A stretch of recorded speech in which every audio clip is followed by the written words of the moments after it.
Hamburg, Deutschland. Ein grauer Herbstmorgen im Jahr 2018.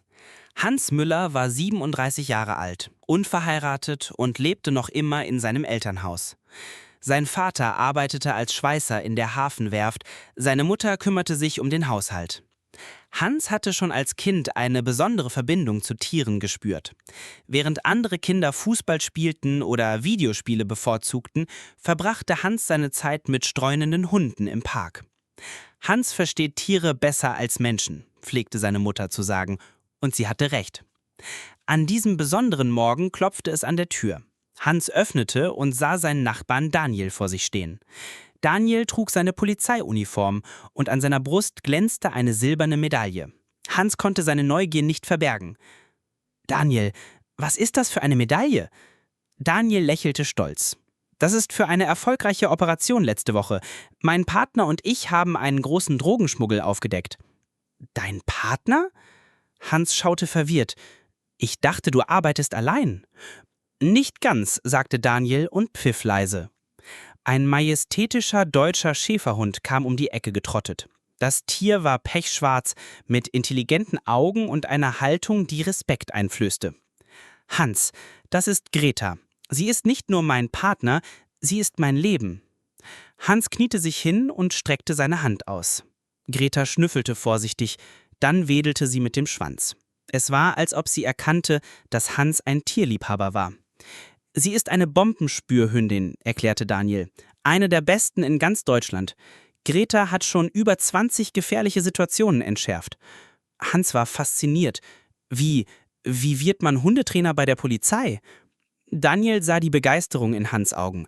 Es ist nicht einfach, aber wenn man die richtige Leidenschaft hat. Er machte eine Pause. »Hans, du hast ein Geschenk mit Tieren. Ich sehe es jedes Mal, wenn du mit den Straßenhunden spielst.« An diesem Abend konnte Hans nicht schlafen. Die Medaille, Gretas intelligenter Blick, Daniels Worte, alles wirbelte in seinem Kopf herum. Er stellte sich vor, wie es wäre, Leben zu retten, mit einem treuen Partner an seiner Seite zu arbeiten. 3 Monate später begann Hans seine Ausbildung zum Canine-Hundetrainer bei der Hamburger Polizei. 2 Jahre vergingen. Hans hatte sich als talentierter Trainer erwiesen. Seine Spezialität? Bombenspürhunde. Er arbeitete hauptsächlich mit deutschen Schäferhunden, aber sein Traum war es, den perfekten Partner zu finden. Dann lernte er Wolfgang kennen. Wolfgang war das komplette Gegenteil von Greta. Während sie pechschwarz war, hatte Wolfgang das Fell eines grauen Wolfes. Seine Augen waren bernsteinfarben und seine Statur war beeindruckend. Wolfgang war für Personenschutz ausgebildet und begleitete hochrangige Diplomaten auf ihren Reisen. Hans trainierte beide Hunde regelmäßig. Es dauerte nicht lange, bis er bemerkte, dass zwischen Greta und Wolfgang mehr als nur professionelle Beziehung entstanden war. Sie ergänzen sich perfekt, dachte Hans, als er die beiden beim Training beobachtete. Gretas Intelligenz und Ruhe kombiniert mit Wolfgangs Kraft und Mut, das wären die Eigenschaften des perfekten Polizeihundes. Eines Tages brachte Hans aufregende Neuigkeiten. »Hans, Greta ist trächtig.« Hans spürte, wie sein Herz schneller schlug. Das bedeutet, »Ja«, sagte Daniel mit einem breiten Lächeln. »Wenn die Gene stimmen, könnte der perfekte Polizeihund geboren werden.« Hans träumte bereits von dem Welpen, der die Intelligenz seiner Mutter und die Stärke seines Vaters erben würde. Er wusste nicht, dass sein Leben bald eine dramatische Wendung nehmen würde, die ihn und einen besonderen kleinen Welpen namens Rex für immer verbinden würde. Ein warmer Frühlingstag im März 2020, das Polizeizentrum in Hamburg summte vor Aufregung. Greta, die pechschwarze Bombenspürhündin, lag in ihrer speziellen Wurfbox, umgeben von weichen Decken. Hans, Daniel und Wolfgang warteten gespannt draußen. Wolfgang, der graue, wie ein Wolf aussehende Personenschutzhund, ging unruhig auf und ab. Nach stundenlangem Warten hörten sie endlich die ersten leisen Welpenlaute. »Sie sind da«, rief die Tierärztin. 4 kleine Welpen waren geboren worden. 3 sahen aus wie normale deutsche Schäferhunde, braun und schwarz gemischt, aber der 4. war anders. Sehr anders. Hans beugte sich über die Box und sein Atem stockte. Der kleinste Welpe hatte ein einzigartiges Fell. Die Kopfhaare waren pechschwarz, wie seiner Mutter Greta, aber sein Körper zeigte die grauen Töne seines Vaters Wolfgang. Nirgendwo war auch nur ein Hauch von den typischen braunen oder gelblichen Farben zu sehen, die deutsche Schäferhunde normalerweise haben. »Das ist unmöglich«, flüsterte die Tierärztin. »Ich habe noch nie so eine Farbkombination gesehen.« Der kleine Welpe öffnete seine Augen und blickte direkt zu Hans. Es waren bernsteinfarbene Augen, genau wie die seines Vaters, aber mit einer Intelligenz, die selbst für einen neugeborenen Welpen ungewöhnlich war. »Rex«, sagte Hans spontan. »Er soll Rex heißen.« Daniel lächelte. »Rex, der König, ein passender Name für den Sohn von Greta und Wolfgang.« Die nächsten Wochen waren die glücklichsten in Hans' Leben. Er verbrachte jede freie Minute bei den Welpen, besonders bei Rex. Der kleine Hund schien eine natürliche Bindung zu Hans zu haben. Während die anderen Welpen spielten und schliefen, beobachtete Rex Hans' Bewegungen mit einer Aufmerksamkeit, die erstaunlich war. Wolfgang war ein stolzer Vater und beschützte seine Familie mit Hingabe. Greta war eine liebevolle Mutter, die ihre Welpen mit unendlicher Geduld säugte und putzte. Die kleine Familie schien perfekt zu sein. Aber das Glück sollte nicht lange währen. An einem düsteren Regentag im Mai klopfte Hauptkommissar Schneider an Hans' Bürotür. »Hans, wir müssen reden.« Hans wusste sofort, dass etwas nicht stimmte. Schneiders Gesicht war ernst, fast traurig. »Es tut mir leid, Hans, aber es gibt Änderungen in der Personalverteilung. Wolfgang wird nach München versetzt. Sein neuer Einsatz beginnt nächste Woche.« Hans spürte, wie sich sein Magen zusammenzog. »Und Greta?« »Greta geht nach Köln. Dort brauchen sie dringend einen erfahrenen Bombenspürhund.« »Aber die Welpen sind erst 8 Wochen alt.« Schneider seufzte schwer. »Das ist das Problem. Normalerweise bleiben die Welpen bis zum 12. Woche bei der Mutter, aber diese Versetzungen sind Notfälle. Wir müssen eine Lösung finden.« Hans' Herz raste. Was für eine Lösung? Die Welpen müssen abgegeben werden, an Familien, die sich um sie kümmern können. Es ist das Beste für alle. In den nächsten Tagen war das Polizeizentrum voller Trauer. Wolfgang spürte, dass etwas nicht stimmte. Er blieb die ganze Zeit in der Nähe seiner Familie, als wollte er sie beschützen. Greta leckte ihre Welpen häufiger als sonst, als würde sie ahnen, dass die Trennung bevorstand. Der Abschiedstag kam zu schnell. Hans stand mit tränenfeuchten Augen da, als Wolfgang in den Transportwagen nach München verladen wurde. Der große graue Schäferhund blickte zurück, seine bernsteinfarbenen Augen voller Verwirrung. Ein leises Heulen hallte durch den Hof. Es war das traurigste Geräusch, das Hans je gehört hatte. 1 Stunde später war Greta an der Reihe. Sie weigerte sich zunächst, ihre Welpen zu verlassen, aber schließlich folgte sie den Anweisungen. Als der Wagen mit Greta davonfuhr, blieben 4 verwirrte, weinende Welpen zurück. Die anderen 3 Welpen wurden schnell von Familien adoptiert. Sie waren normale deutsche Schäferhunde, niedlich und verkaufbar. Aber Rex war anders. Sein ungewöhnlicher Farbkombination machte ihn schwerer vermittelbar. Hans konnte es nicht ertragen. Als alle anderen gegangen waren und Rex allein in der Box saß und leise wimmerte, traf Hans eine Entscheidung, die sein Leben für immer verändern würde. »Du kommst mit mir nach Hause, Rex.« Hans' kleines Apartment wurde über Nacht zu einem Welpenparadies umgestaltet. Der kleine Rex war erst 8 Wochen alt und brauchte konstante Betreuung. Hans stellte seinen Wecker alle 2 Stunden, auch nachts, um dem kleinen Welpen die Flasche zu geben. Die warme Milch tropfte manchmal von Rex' kleiner Schnauze, während seine bernsteinfarbenen Augen dankbar zu Hans aufblickten. »So, kleiner Mann«, murmelte Hans in den frühen Morgenstunden, während er Rex fütterte. »Du und ich, wir schaffen das zusammen.« Hans hatte nie geheiratet, hatte keine Kinder, aber Rex füllte diese Lücke in seinem Leben. Der kleine Welpe wurde nicht nur sein Haustier oder künftiger Partner, er wurde sein Sohn. »Du bist mein Sohn, Rex. Mein echter Sohn«, flüsterte Hans eines Nachts, als Rex in seinen Armen eingeschlafen war. Bereits nach wenigen Wochen zeigte Rex außergewöhnliche Intelligenz. Während andere Welpen noch damit beschäftigt waren, ihre eigenen Füße zu entdecken, beobachtete Rex Hans' Routine. Er lernte, wann Fütterungszeit war, wann gespielt wurde und wann Ruhezeit angesagt war. Hans begann früh mit Rex' Ausbildung. Da Greta eine Bombenspürhündin gewesen war, beschloss Hans, Rex in ihre Fußstapfen treten zu lassen. Aber er wollte mehr. Er wollte aus Rex den besten Bombenspürhund aller Zeiten machen. Das Training begann spielerisch. Hans versteckte kleine Gegenstände in seiner Wohnung, die nach verschiedenen Sprengstoffsimulatoren rochen. Rex lernte das Spiel schnell. Sein Geruchssinn war bemerkenswert. Er fand Dinge, die sogar erfahrene Hunde übersehen hätten. »Guter Junge Rex, such weiter!« Rex' Schwanz wedelte wild, als er Hans' Lob hörte. Die Bindung zwischen den beiden wurde mit jedem Tag stärker. Als Rex 4 Monate alt war, brachte er ihn zum ersten Mal ins Polizeizentrum. Die Kollegen waren skeptisch. »Hans, er ist noch viel zu jung für richtiges Training«, warnte Kommissar Schneider. »Er ist kein normaler Welpe«, antwortete Hans stolz. »Schaut selbst.« Hans platzierte eine Dummybombe zwischen mehreren anderen Objekten. Rex schnüffelte keine 10 Sekunden, dann setzte er sich direkt vor die richtige Box und bellte einmal. Das perfekte Signal für einen Fund. Die Kollegen staunten nicht schlecht. »Das ist unmöglich«, flüsterte einer der erfahrenen Trainer. »Er hat die Gene von Greta und Wolfgang, aber das hier ist mehr als nur Vererbung.« Von da an durfte Rex regelmäßig ins Zentrum kommen. Hans richtete einen speziellen Trainingsbereich ein, wo Rex zwischen echten Sprengstoffattrappen aufwuchs. Normale Hunde hätten Angst gehabt oder wären verwirrt gewesen. Rex hingegen fühlte sich in seiner Umgebung wohl. Es war, als wäre er dafür geboren. Mit 8 Monaten begann Rex echte Polizeiausbildung.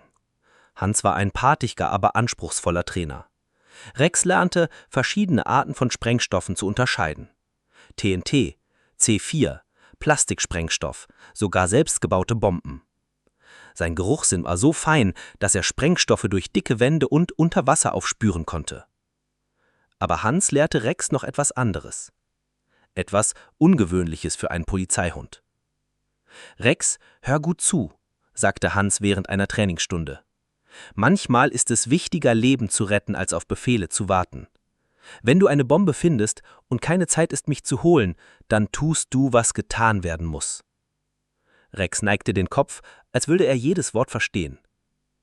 »Du lernst, Bomben wegzubringen, weit weg von Menschen, in leere Gebiete, ins Wasser, irgendwo, wo niemand verletzt werden kann.« Dieses Training war unorthodox.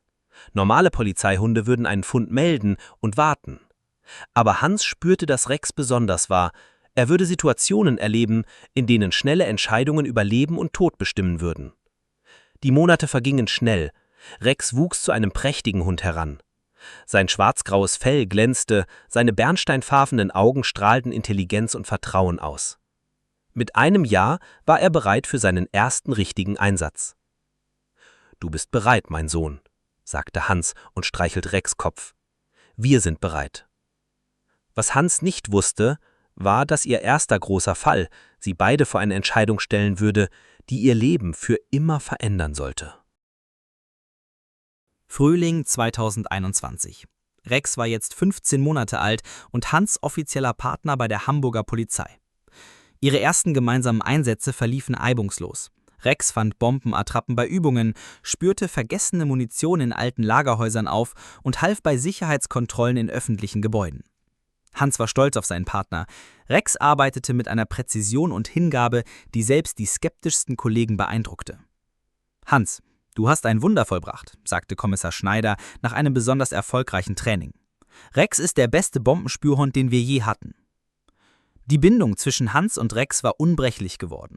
Rex verstand Hans' Handzeichen noch bevor sie vollständig ausgeführt waren. Hans konnte Rex' Körpersprache lesen wie ein offenes Buch. Sie waren mehr als nur Partner, sie waren ein Team, das in perfekter Harmonie funktionierte. An einem sonnigen Dienstag im Juni kam der Anruf, der alles verändern sollte. »Verdächtiges Paket im Hamburger Hafen, Pier 7«, knisterte es über Funk. »K9-Team angefordert.« Hans und Rex waren innerhalb von Minuten unterwegs. Im Auto spürte Hans eine seltsame Anspannung. Rex, der normalerweise ruhig neben ihm saß, wirkte unruhig. Seine Ohren waren aufgerichtet, sein Körper angespannt. »Was ist los, Rex? Spürst du etwas?« Rex jaulte leise, ein Geräusch, das Hans noch nie von ihm gehört hatte. Der Hamburger Hafen, Deutschlands Tor zur Welt, war in Aufruhr. Hafenarbeiter wurden evakuiert, Polizeiwagen standen überall. Das verdächtige Paket befand sich in einem Container nahe der Wasserkante. »Hans, wir haben Informationen über eine mögliche Bombe«, briefte Hauptkommissar Weber das Team. »Der Container gehört zu einer Firma, die unter Beobachtung steht. Lass Rex das Paket überprüfen, aber sei vorsichtig.« Hans führte Rex zum Container. Der Hund arbeitete methodisch, schnüffelte jeden Zentimeter ab. Plötzlich erstarrte Rex vor einem unscheinbaren Karton in der Ecke. »Such, Rex, was hast du gefunden?« Rex' Nase arbeitete intensiv. Etwas war anders. Der Geruch war verwirrend, er roch Sprengstoff, aber auch etwas anderes. Etwas, das er aus seinem Training kannte. Drogen. Rex blickte zu Hans, seine bernsteinfarbenen Augen voller Verwirrung. In seinem Training hatte Hans ihm beigebracht, dass Bomben gefährlich waren und sofort entfernt werden mussten. Aber dieser Geruch war vermischt. Das Paket sah aus wie eine Bombe, drehte eine kleine LED-Anzeige, die tickte. Aber der Geruch verriet Rex die Wahrheit. Im Inneren waren Drogen versteckt. Was Rex nicht wusste, war, dass er in eine Falle getappt war. In einem Bürogebäude am anderen Ende des Hafens beobachteten 3 Männer die Szene durch Ferngläsern. »Da ist er«, murmelte der erste Mann.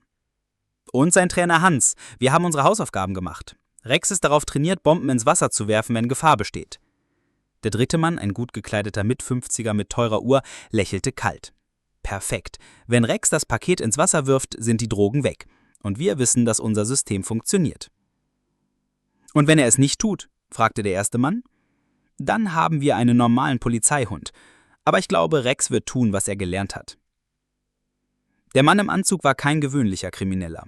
Er war Handelsattaché der niederländischen Botschaft und nutzte seine diplomatische Immunität, um einen internationalen Drogenschmuggel umzusetzen. Rex und Hans waren nur ein Test, ein Experiment, um herauszufinden, ob ihr Sicherheitssystem funktionierte. Zurück am Container spürte Rex die Dringlichkeit der Situation. Die LED-Anzeige blinkte schneller, als würde eine wirkliche Bombe kurz vor der Explosion stehen. Seine Ausbildung sagte ihm, Bombe sofort entfernen. Rex packte das Paket mit seinen Zähnen, rannte zum Wasser und warf es hinein. Splash! Das Paket versank in den trüben Gewässern des Hamburger Hafens. Sekunden später hörten sie eine gedämpfte Explosion unter Wasser. Die falsche Bombe explodierte tatsächlich, aber es war nur ein harmloses Täuschungsmanöver. »Gut gemacht, Rex«, rief Hans erleichtert. »Du hast möglicherweise Leben gerettet.« Aber im Bürogebäude subelten die 3 Männer. »Es funktioniert«, der Diplomat klatschte in die Hände. »Rex macht genau das, was wir erwartet haben. Unser System ist sicher.« Was Rex ins Wasser geworfen hatte, waren nicht nur eine falsche Bombe.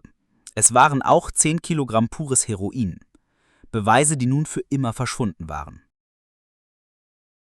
Die Monate nach dem Hafenvorfall waren die goldene Zeit für Hans und Rex.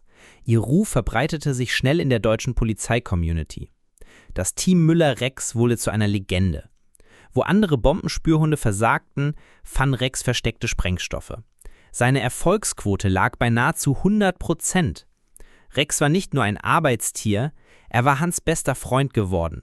Morgens weckten sie sich gegenseitig auf, frühstückten zusammen, Hans seinen Kaffee, Rex seine speziellen Leckerlis und verbrachten den Tag als unzertrennliches Team. »Rex, du bist mehr als nur ein Hund«, sagte Hans oft, während er Rex schwarz-graues Fell streichelte. »Du bist meine Familie.« Rex schien jedes Wort zu verstehen. Seine Bernsteinaugen fixierten Hans mit einer Intensität, die fast menschlich wirkte. Wenn Hans sprach, neigte Rex den Kopf und hörte zu, als würde er die Bedeutung jedes Satzes erfassen. Rex träumte manchmal noch von Greta und Wolfgang. Aber wenn er aufwachte, war Hans da, seine echte Familie. Der Mann, der ihn nie verlassen würde. Oder, so dachte er. Ihre Erfolge häuften sich. Im September 2021 verhinderten sie einen Bombenanschlag auf das Hamburger Rathaus. Rex entdeckte die versteckten Sprengstoffe in einem Blumenkasten, den niemand verdächtigt hatte.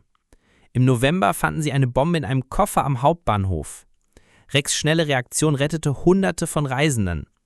Im Februar 2022 spürten sie bei einer Razzia eine ganze Waffenfabrik auf, die in einem verlassenen Lagerhaus versteckt war. »Hans, ihr seid das beste Team, das Hamburg je hatte«, gratulierte Bürgermeister Hoffmann nach einer besonders gefährlichen Operation. Rex ist ein echter Held. Aber Rex war nicht nur bei der Arbeit außergewöhnlich. Zu Hause war Hans treuer Gefährte. Abends lagen sie zusammen auf der Couch, Rex Kopf auf Hans' Schoß, während sie Fernsehen schauten. Rex hatte sogar seine Lieblingssendungen. Er liebte Tierdokumentationen und wurde immer aufgeregt, wenn Wölfe oder andere Hunde auf dem Bildschirm erschienen. Hans bemerkte auch Rex' emotionale Intelligenz. Wenn Hans einen schlechten Tag hatte, spürte Rex es sofort. Der Hund würde sich näher an Hans kuscheln, ihm die Pfote auf das Bein legen oder einfach nur ruhig neben ihm sitzen. Eine stumme Unterstützung, die mehr bedeutete als 1000 Worte. »Du verstehst mich besser als jeder Mensch«, flüsterte Hans in einer besonders schweren Nacht. Rex antwortete mit einem sanften Stupsen seiner kalten Nase gegen Hans' Hand. Ihre Arbeitsroutine war perfekt eingespielt. Hans brauchte nur einen Blick, um Rex zu Befinden zu verstehen. Rex konnte Hans' Handbewegung interpretieren, bevor sie vollständig ausgeführt waren. Sie kommunizierten ohne Worte, verstanden sich auf einer Ebene, die über normale Mensch-Tier-Beziehungen hinausging. Im März 2022 bekamen Hans und Rex eine besondere Auszeichnung, Polizeiteam des Jahres. Bei der Zeremonie stand Rex ruhig neben Hans auf der Bühne, während Hunderte von Menschen applaudierten. Seine Haltung war königlich, würdevoll, er wusste genau, dass dieser Moment wichtig war.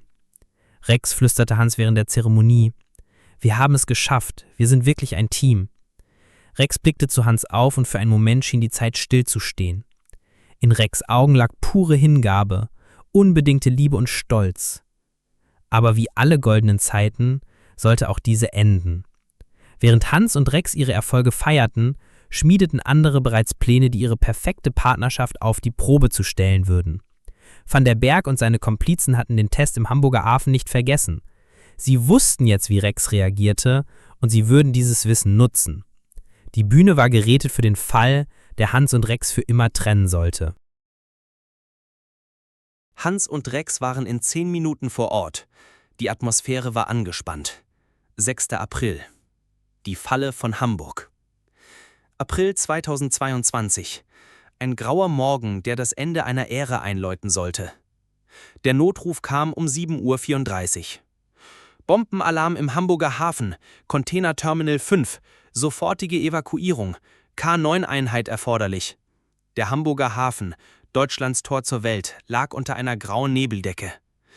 Container Terminal 5 war normalerweise ein Ort geschäftigen Treibens, aber jetzt herrschte gespenstische Stille. Hafenarbeiter wurden eilig evakuiert. Polizeiwagen blockierten alle Zufahrten. »Hans, wir haben ein Problem«, briefte Hauptkommissar Weber sie. Ein anonymer Anruf warnte vor einer Bombe in Container 7749. Der Container gehört zu einer internationalen Handelsfirma, die unter Verdacht steht. Rex spürte die Anspannung sofort. Seine Ohren stellten sich auf, sein Körper wurde steif. Etwas war anders an diesem Einsatz. »Der Container ist dort drüben«, Weber zeigte auf eine blaue Metallbox nahe der Wasserkante. Seit dem Anruf sind 2 Stunden vergangen. Wenn da wirklich eine Bombe ist, wir schaffen das, unterbrach Hans. Rex und ich. Was Hans und Rex nicht wussten: In einem Bürogebäude 200 Meter entfernt beobachteten 3 Männer jede ihrer Bewegungen. Phase 2 des Tests beginnt, murmelte der niederländische Diplomat Van der Berg. Diesmal ist es ernst. Echte Drogen im falschen Bombencontainer. »Sind Sie sicher, dass Rex das Paket ins Wasser werfen wird?« fragte sein Assistent Nervelus. »Beim letzten Mal hat er es getan. Rex ist programmiert, Bomben zu entfernen. Heute werden wir sehen, ob unser System wirklich funktioniert.« Van der Berg war nicht nur ein Diplomat. Er war das Mastermind hinter einem internationalen Drogenschmuggelnetzwerk. Seine diplomatische Immunität machte ihn unantastbar. Aber er brauchte einen Weg, seine Drogen zu transportieren, ohne entdeckt zu werden. Hans und Rex näherten sich dem Container. Rex begann sofort seine Arbeit, schnüffelte methodisch jeden Zentimeter ab. »Such, Rex, zeig mir, was da ist.« Rex' Nase führte ihn direkt zu einem Paket in der hinteren Ecke. Es sah aus wie eine Bombe. Drähte, LED-Display, Metallgehäuse. Aber der Geruch war verwirrend. Rex erkannte den Sprengstoffgeruch aus seinem Training. Aber darunter lag etwas anderes. Der schwere, süßliche Duft von Heroin. Seine Verwirrung wuchs. Was war das? Eine Bombe oder Drogen? Das LED-Display begann schneller zu blinken. 0247, 0246, 0245. »Hans!« Rex bellte einmal kurz. Das Zeichen für einen Fund. Hans eilte herbei. »Was hast du, Rex? Eine Bombe?« Rex' Verhalten war ungewöhnlich. Normalerweise war er bei Funden ruhig und konzentriert. Diesmal wirkte er unruhig, fast ängstlich. 0158, 0157, 0156. »Mein Gott, es tickt!« Hans griff nach seinem Funkgerät. »Hier ist Müller. Wir haben eine scharfe Bombe gefunden. Countdown läuft, noch weniger als 2 Minuten.« »Evakuiert das Gebiet«, knisterte Webers Stimme zurück. »Bombenentschärfung ist zu weit weg. Tut, was ihr könnt.« Rex starrte das Paket an. Sein Ausbildung sagte ihm, Bombe sofort entfernen, Leben retten. Aber sein Geruchssinn verwirrte ihn. 0112, 0111, 0110. Rex, wir müssen das Ding loswerden. Jetzt! Rex packte das Paket mit seinen Zähnen. Es war schwerer als erwartet, aber er schaffte es.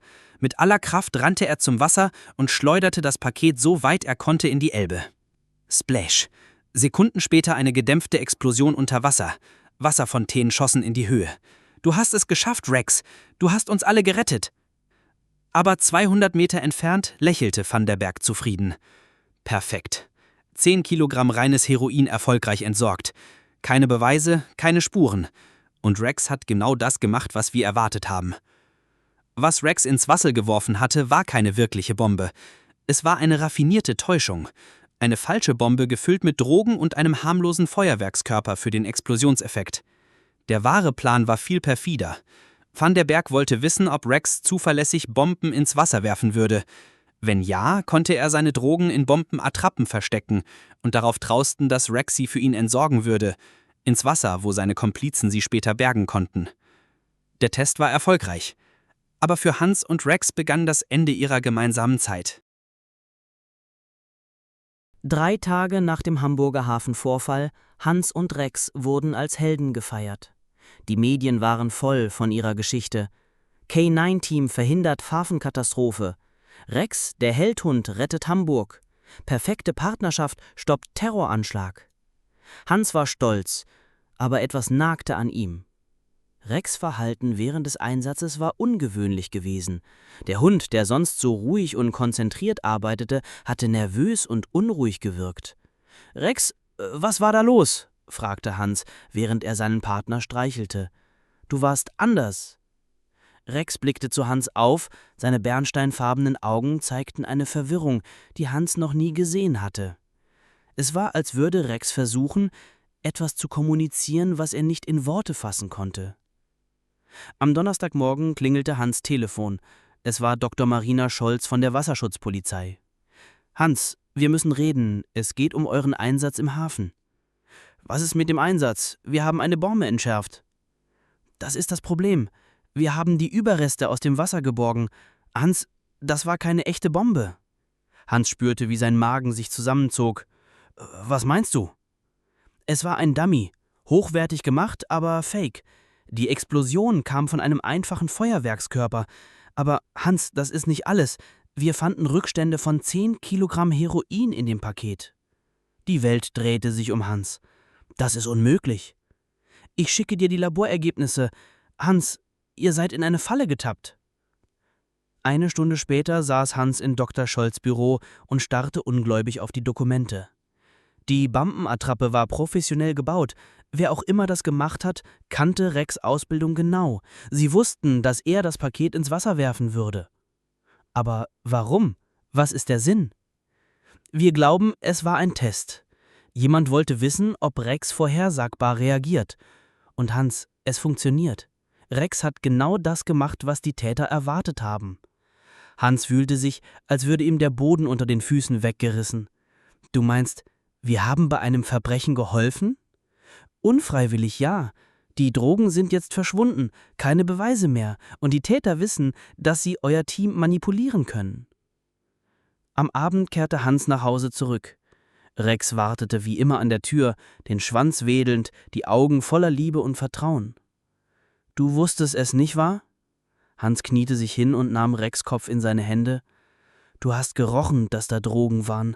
Du warst verwirrt, aber du hast trotzdem getan, was ich dir beigebracht habe.« Rex legte seinen Kopf schief, der Ausdruck in seinen Augen wurde trauriger. »Es ist nicht deine Schuld, Rex. Wir wurden beide betrogen.« Aber der Schaden war bereits angerichtet. Am nächsten Tag wurde Hans zu Hauptkommissar Weber gerufen. Der Mann, der sie 3 Tage zuvor als Helden gefeiert hatte, sah jetzt aus, als hätte er eine schlaflose Nacht hinter sich. »Hans, setz dich. Wir müssen über den Hafenvorfall sprechen.« »Ich habe die Berichte gelesen. Wir wurden hereingelegt.« »Das ist das Problem. Hans, 10 Kilogramm Heroin sind verschwunden. Das ist ein Straßenwert von über 2 Millionen Euro. Die Medien werden uns zerfleischen, wenn das rauskommt.« Weber seufzte schwer. »Es ist noch schlimmer. Wir haben Hinweise darauf, dass das nicht der erste Fall war. Es könnte sein, dass dieses System schon länger funktioniert. Was heißt das? Hans, ich muss eine schwere Entscheidung treffen. Rex ist kompromittiert. Die Täter wissen genau, wie er reagiert. Sie können ihn jederzeit wieder benutzen. Hans sprang auf. Das ist nicht Rex' Schuld. Er hat getan, was ich ihm beigebracht habe. Ich weiß. Aber Hans, stell dir vor, was passiert, wenn sie es wieder tun. Wenn Rex wieder Beweise vernichtet, ohne es zu wissen. Wir können das Risiko nicht eingehen. Die Worte, die Hans am meisten fürchtete, kamen als nächstes. Hans, ich muss dich und Rex vom aktiven Dienst suspendieren. Effektiv sofort. Weber, bitte, lass uns das Problem lösen. Wir können Rex umtrainieren. Wir können... Die Entscheidung ist gefallen, Hans. Es tut mir leid. Hans verließ das Büro wie betäubt. Draußen wartete Rex im Polizeiwagen, ahnungslos, dass ihr gemeinsames Leben gerade zu Ende gegangen war. Am Abend saß Hans in seiner Wohnung und starrte Rex an, der ruhig zu seinen Füßen lag. »Was machen wir jetzt, Kompel? Was machen wir jetzt?« Rex hob den Kopf und legte seine Pfote auf Hans' Knie.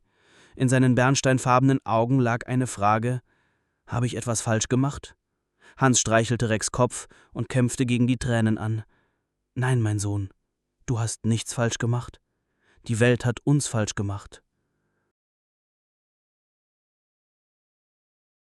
Mai 2022, der schwersteste Monat in Hans' Leben.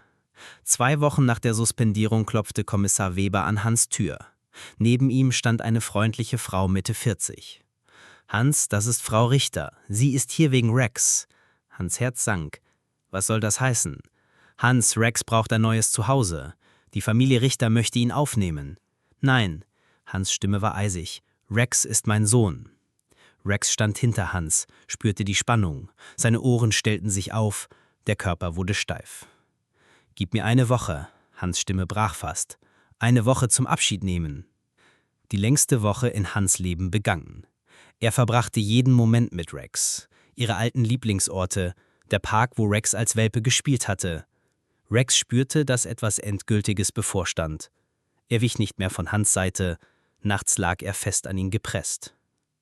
Am letzten Abend saß Hans auf dem Boden, Rex' Kopf in seinem Schoß. »Rex, du gehst zu einer neuen Familie. Sie sind gute Menschen. Es ist nicht dein Fehler. Du hast alles richtig gemacht.« Rex blickte Hans mit schmerzhafter Intensität an. Als Familie Richter kam, wich Rex hinter Hans' Beine zurück. Ihre Kinder Emma und Paul freuten sich riesig, aber Rex drehte den Kopf weg. Hans kniete sich hin und nahm Rex' Gesicht in seine Hände. »Du musst jetzt gehen, mein Sohn. Sei ein guter Junge. Vergiss mich nicht.« Rex leckte Hans' Gesicht, als würde er verstehen. Als das Auto wegfuhr, stand Hans am Fenster, bis es verschwand. Dann brach er zusammen und weinte wie ein Kind. 3 Monate vergingen in grauem Nebel. Hans lebte wie ein Zombie, aß kaum, schlief schlecht. Die Wohnung fühlte sich leer auf. An einem regnerischen Augusttag besuchte Hans seine Eltern. Sein Vater, der alte Schweißer, umarmte ihn wortlos. Seine Mutter kochte sein Lieblingsgericht, aber Hans rührte es kaum an. Auf dem Rückweg sah Hans eine vertraute Gestalt auf der Straße. Daniel, sein alter Nachbar, ging mit einem grauen Schäferhund, alt, aber würdevoll. »Daniel, wer ist das?« »Hans, schön dich zu sehen. Das ist Bruno, mein alter Partner. Er ist 12 und offiziell im Ruhestand. Aber ich dachte, du arbeitest mit Greta.« Greta wurde nach München versetzt, als Bruno in Rente gehen musste. Wollten sie ihn vermitteln, aber ich konnte ihn nicht gehen lassen. Wir haben zu viel zusammen durchgemacht. Also haben wir beide beschlossen, gemeinsam in den Ruhestand zu gehen. Ihr beide? Ja, ich arbeite jetzt als Sicherheitsberater und Bruno ist mein bester Freund. Hans spürte, wie etwas in seiner Brust zerbrach und sich gleichzeitig hallte. Daniel, denkst du, Rex und ich könnten auch so leben? Daniel legte Hans die Hand auf die Schulter. Ein echter Partner lässt den anderen nicht im Stich. Echte Partner gehören zusammen. In dieser Nacht schlief Hans zum ersten Mal seit Monaten richtig. Ein Gedanke keimte auf. Vielleicht war noch nicht alles verloren. Das Haus der Familie Richter war perfekt für einen Hund. Großer Garten, warme Küche, gemütliche Ecken. Aber für Rex war es ein goldener Käfig. 3 Monate waren vergangen, seit Hans ihn weggegeben hatte. Rex lag in der dunkelsten Ecke des Wohnzimmers, unter dem alten Klavierstuhl, wo das Sonnenlicht ihn nicht erreichen konnte. »Rex, komm her, das Futter ist fertig«, rief Emma Richter zum 10. Mal. Rex hob nicht einmal den Kopf, sein Fressnapf blieb unberührt, wie jeden Tag. Er aß nur das absolute Minimum. 3 kleine Bissen morgens, 2 abends, gerade genug für ein Kriegsgefangenen-Dasein. Seine Intelligenz sagte ihm, du musst leben, aber sein Herz fragte, wofür? Paul Richter, der 10-jährige Sohn, war ungeduldig geworden. Warum spielt Rex nicht mit mir? Warum ist er so komisch? Das war Teil des Problems. Paul war ein verzogenes Kind, das gewohnt war, seinen Willen zu bekommen. Wenn Rex nicht reagierte, wurde Paul grob. Er zog an Rex' Ohren, stieß ihn an, schrie ihn an. Rex verteidigte sich nie. Er war ein Polizeihund, ausgebildet für Menschen zu beschützen, nicht zu verletzen.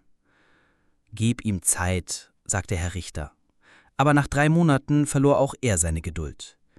Rex war ein Schatten seiner selbst geworden. Sein schwarzgraues Fell hatte den Glanz verloren. Die bernsteinarmenen Augen, die einst vor Intelligenz und Lebensfreude gestrahlt hatten, waren stumpf und leer. Die Familie versuchte alles. Neue Spielzeuge, spezielle Leckerlis, längere Spaziergänge. Nichts funktionierte. Das Schlimmste für Rex waren die Kinder. Sie meinten es gut, aber sie verstanden nicht. Emma versuchte ständig, ihn zu streicheln, Paul wollte, dass er Stöckchen holte. Aber Rex war ein Arbeitshund, ein Spezialist, ein Polizeioffizier, nicht ein Haustier. »Rex, hol den Ball!« Paul warf einen bunten Gummiball. Rex blickte den Ball an, dann Paul, dann zurück zum Ball. In seinem Kopf hörte er Hans' Stimme, »Rex, such, zeig mir, was du gefunden hast.« Aber das waren Erinnerungen. Paul wollte nur spielen. Rex stand einmal nicht auf. »Dieser Hund ist kaputt«, murmelte Paul frustriert und gab Rex einen kleinen Stoß mit dem Fuß. Frau Richter machte sich Sorgen. Vielleicht sollten wir einen Tierarzt konsultieren. Dr. Klein, der Familientierarzt, untersuchte Rex gründlich. Körperlich ist er gesund. Aber Herr Richter, dieser Hund leidet an schwerer Depression. Er trauert. Um was? Um seinen alten Partner. Rex ist ein Arbeitshund, ausgebildet für einen spezifischen Job mit einem spezifischen Menschen. Sie haben versucht, einen Polizeioffizier in ein Haustier zu verwandeln. Das funktioniert nicht. Rex lag während der Untersuchung reglos auf dem Tisch. Nicht einmal Dr. Kleins sanfte Berührungen lösten eine Reaktion aus. Die Nächte waren am schlimmsten. Rex lag im Dunkeln und erinnerte sich. Hans' warme Hand auf seinem Kopf. Der Geruch von Sprengstoffattrappen, die Aufregung vor einem Einsatz, das Gefühl, wichtig zu sein, gebraucht zu werden. Manchmal träumte er. Im Traum war er wieder mit Hans im Hamburger Hafen, aber diesmal machte er es richtig. Diesmal bellte er, anstatt das Paket ins Wasser zu werfen. Hans war stolz auf ihn. Sie gingen zusammen nach Hause. Dann wachte er auf. Allein. In einem fremden Haus. Emma versuchte es weiter. »Rex, ich habe dir ein neues Bett gekauft. Schau, es ist so weich.« Sie stellte ein rosa Hundebett neben ihres. Rex schnüffelte kurz daran, dann ging er zurück zu seinem dunklen Platz unter dem Klavierstuhl. Rosa war nicht seine Farbe. Rex erinnerte sich an seine alte Decke, grau und schwarz wie sein Fell. Hans hatte er sie für ihn gekauft. »Er will nicht glücklich sein«, beschwerte sich Paul bei seinen Eltern. »Er macht uns alle traurig.« Das war das Problem. Rex' Depression steckte an. Die ganze Familie wurde von seiner Traurigkeit beeinflusst. »Vielleicht war das ein Fehler«, flüsterte Frau Richter ihrem Mann eines Abends.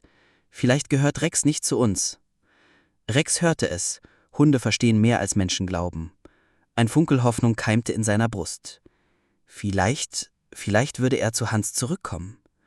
Aber die Tage vergingen und nichts änderte sich. Rex entwickelte eine Routine des Überlebens. Er war höflich, aber distanziert. Er knurrte nie, biss nie, war nie aggressiv, aber er war auch nie glücklich. Eines Nachts, als die Familie schlief, schlich Rex zum Fenster. Draußen fuhren Polizeiautos vorbei, ihre Sirenen heulten in der Ferne. Rex' Ohren stellten sich auf, sein Körper versteifte sich. Für einen Moment war er wieder der alte Rex, alert, bereit im Dienst. Dann verstummten die Sirenen und die Erinnerung verblasste. Rex kehrte zu seinem dunklen Platz zurück. Er wartete. Tief in seinem Herzen glaubte er immer noch daran, dass Hans ihn nicht vergessen hatte.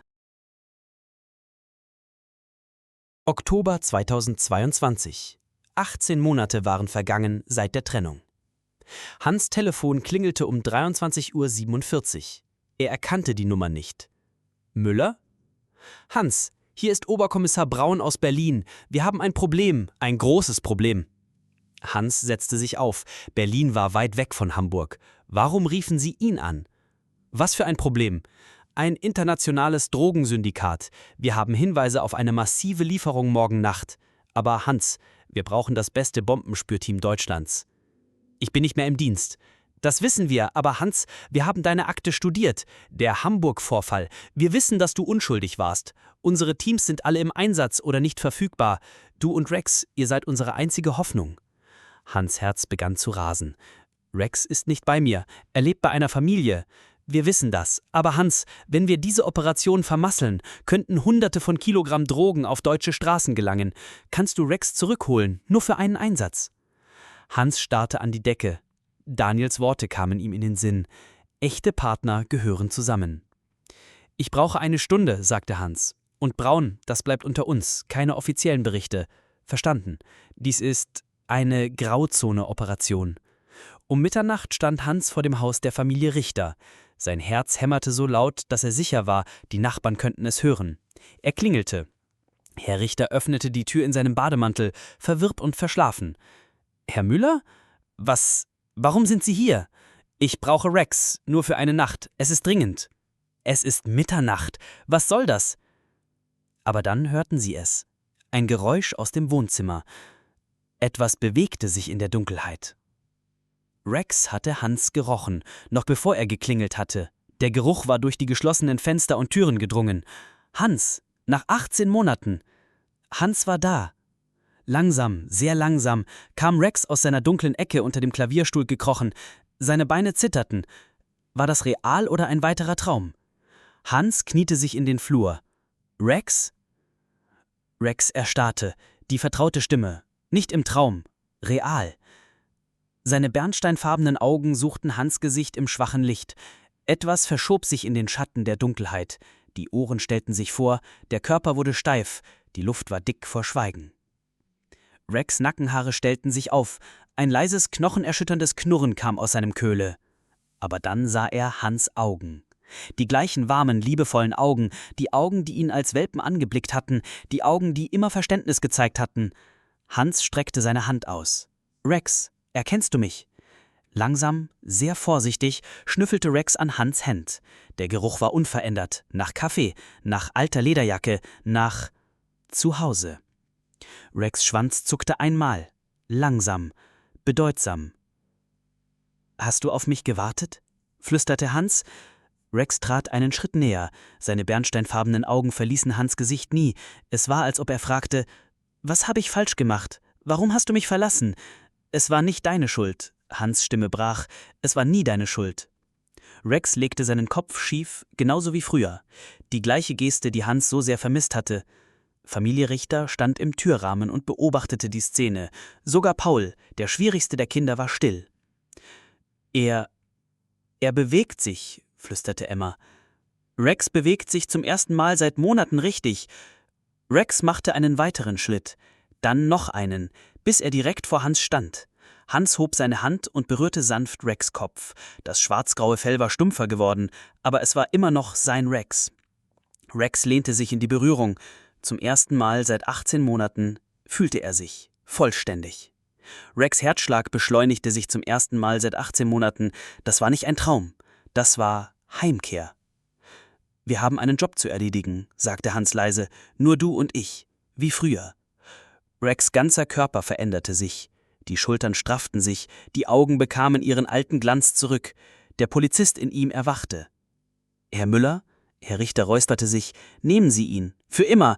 Rex gehört nicht hierher. Das haben wir schon lange gewusst.« Hans blickte auf. »Sind Sie sicher? Schauen Sie ihn an.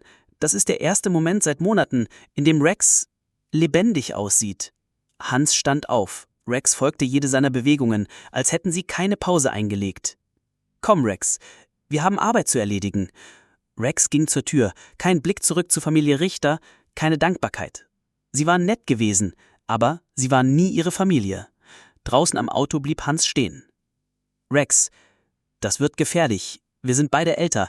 Wir sind beide beschädigt. Aber wir sind immer noch ein Team. Traust du mir? Rex' Antwort kam ohne Zögern. Er sprang in das Auto, setzte sich auf seinen alten Platz und blickte nach vorne, bereit für den Einsatz.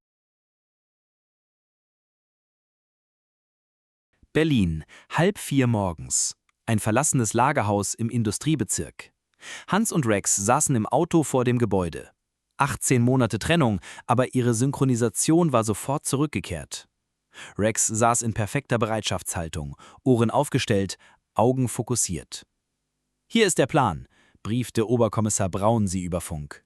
»Das Syndikat nutzt das Lagerhaus für eine massive Drogenübergabe. Wir haben Hinweise auf Bomben als Schutzmaßnahmen. Ihr geht rein, findet die Sprengstoffe, wir stürmen das Gebäude.« Hans nickte. Verstanden.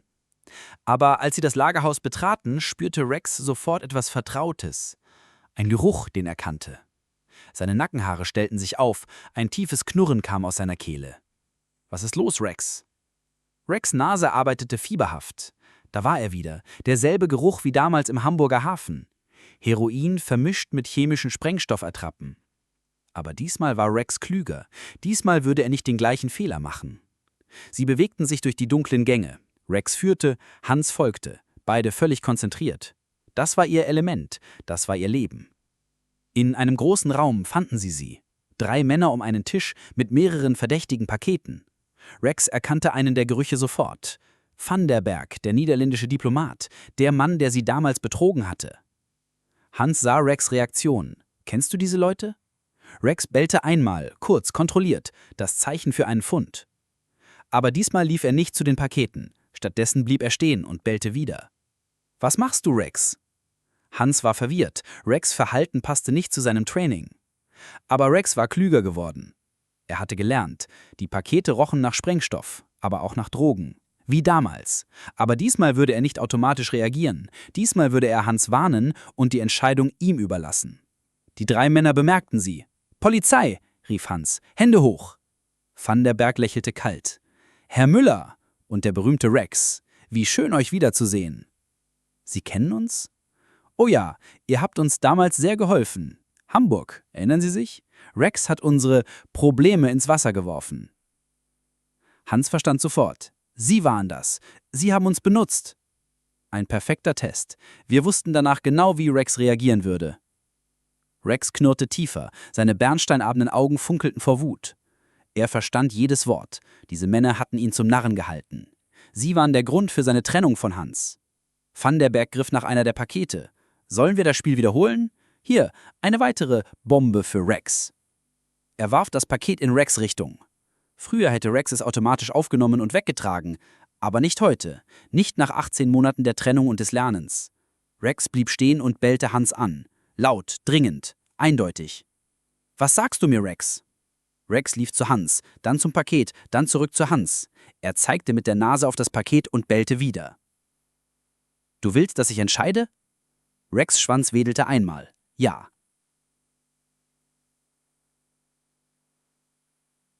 Hans kniete sich hin und öffnete vorsichtig das Paket. Drogen, reine Drogen, verpackt wie eine Bombenattrappe. »Ihr Schweine«, knurrte Hans. Die Situation eskalierte schnell. Van der Bergs Komplizen griffen nach Waffen, Schüsse fielen. Hans warf sich in Deckung, Rex folgte ihm. Im Chaos des Feuergefechts wurden sowohl Hans als auch Rex getroffen. Hans spürte den brennenden Schmerz in seiner Schulter. Rex jaulte auf, als eine Kugel sein Hinterbein streifte. Aber sie kämpften weiter. Hans trotz seiner Verletzung, Rex trotz des Schmerzes. Sie waren ein Team, ein unzertrennliches Team. Als die Verstärkung eintraf, waren alle 3 Kriminellen überwältigt. Van der Bergs Diplomatenstatus wollte ihn diesmal nicht retten. Er war mit Waffen erwischt worden. Im Krankenwagen, beide bandagiert, aber lebendig, blickte Hans zu Rex. »Du hast es richtig gemacht, mein Freund. Du hast gelernt. Du hast mir vertraut.« Rex legte seinen Kopf auf Hans' unbelastete Hand. Seine Augen sagten alles. »Wir sind wieder zusammen. Das ist alles, was zählt.« »Hans«, sagte Oberkommissar Braun, als sie im Krankenhaus ankamen, »offiziell war das hier eine reguläre Operation. Eure Suspendierung wird aufgehoben. Ihr seid rehabilitiert.« Aber Hans schüttelte den Kopf. Nein, Braun, wir sind fertig mit diesem Spiel. Rex und ich, wir gehen gemeinsam in Rente. Rex' Schwanz wedelte zustimmend. Sie hatten ihren letzten Fall gelöst, ihre Ohr wiederhergestellt und ihre Feinde besiegt. Jetzt war es Zeit für den nächsten Lebensabschnitt. Zusammen.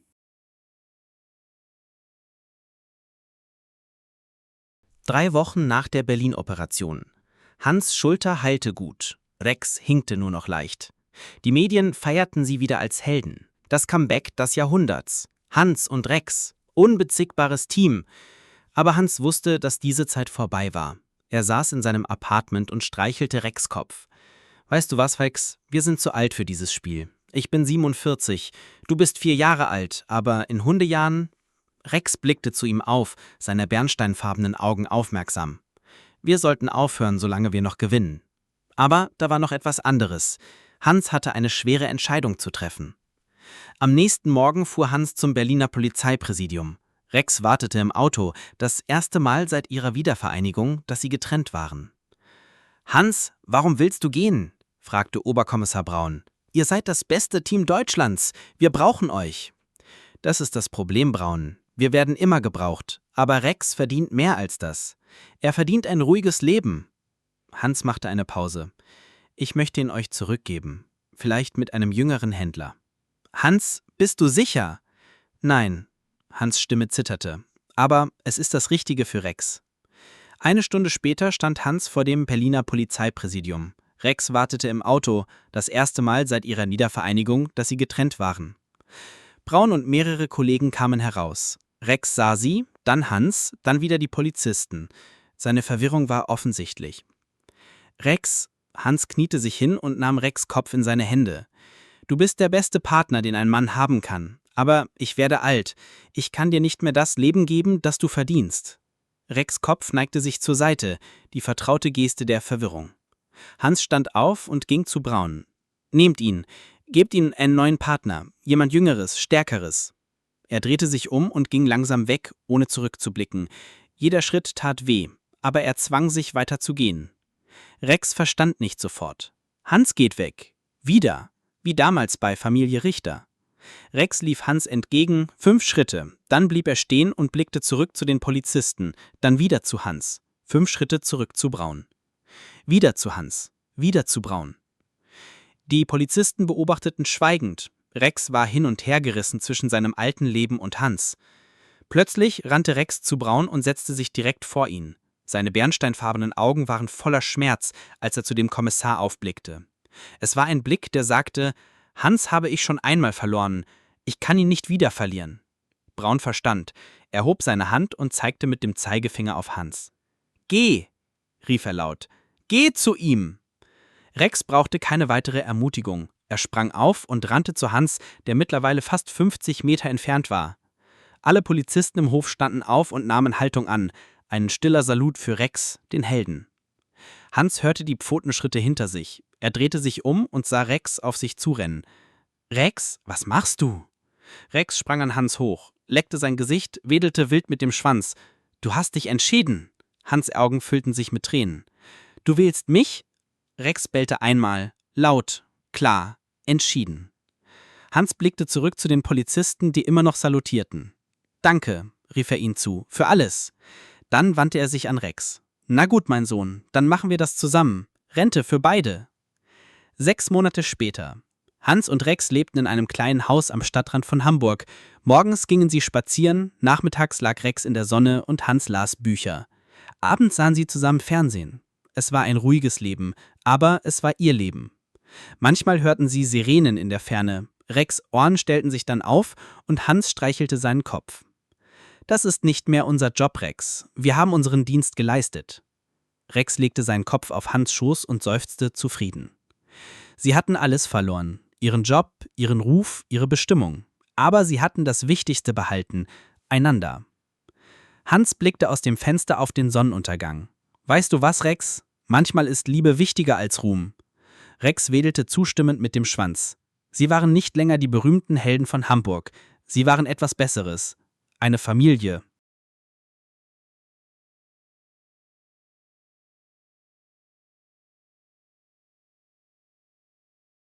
Die wahre Geschichte von Hans und Rex beweist, dass die stärksten Bindungen die sind, die selbst das System nicht zerbrechen kann.